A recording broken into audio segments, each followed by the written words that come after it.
Everybody say the word work. Work. Oh, four-letter word. I don't use four-letter words. Say, I like three-letter words. They're easier to spell, easier to say. Let's try the word fun. Fun. Now notice the difference. Work, fun. We are conditioned to say the word work. We are conditioned that work is a four-letter word, and it's on a downbeat. But when we say the word fun, the expectation is, woo, yeah, it's on an upbeat.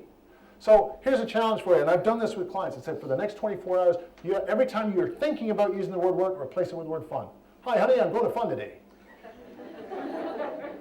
And they look at you weird, but the thing is, think about it. When you're kids, and I've got two little toddlers, they live in the moment.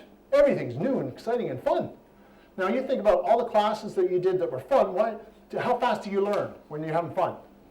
We've probably heard the expression, oh, and I'm sure we've heard this a lot in the recession. Oh, we'll laugh about this in the future. We'll laugh. Why wait? Laugh now. Because you're going to change your whole approach to it, become more open to ideas, and you'll get through it a lot faster. Does that make sense?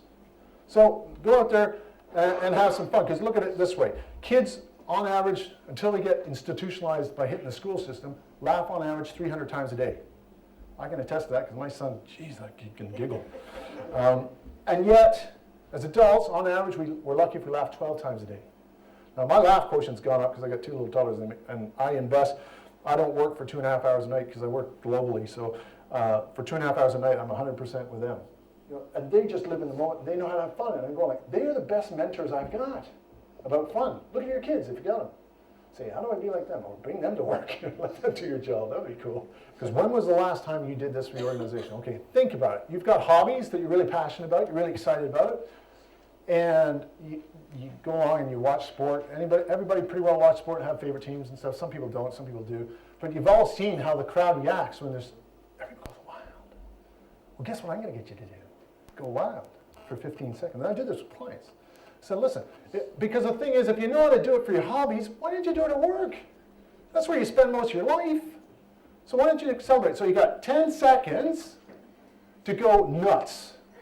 Okay? I'll give you a free license to do whatever it takes, be whatever it takes, but to go nuts. And I'm going to push your boundaries because it's a weekend. You can celebrate because it's the end of the conference. Woo-hoo, and you can just go up. Okay, so you got 5, 4, 3, 2, 1, go.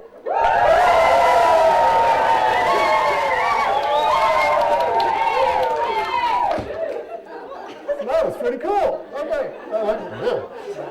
So when was the last time you did that with your people? What would happen if everybody did that? If you did that every once in a while when you got something right? They might look at you weird, but the advantage to your organization, what would that be? It'd be phenomenal. So just think of different ways that you can actually do that and model it and do whatever. Because what would it mean to your organization when you sorted that one out?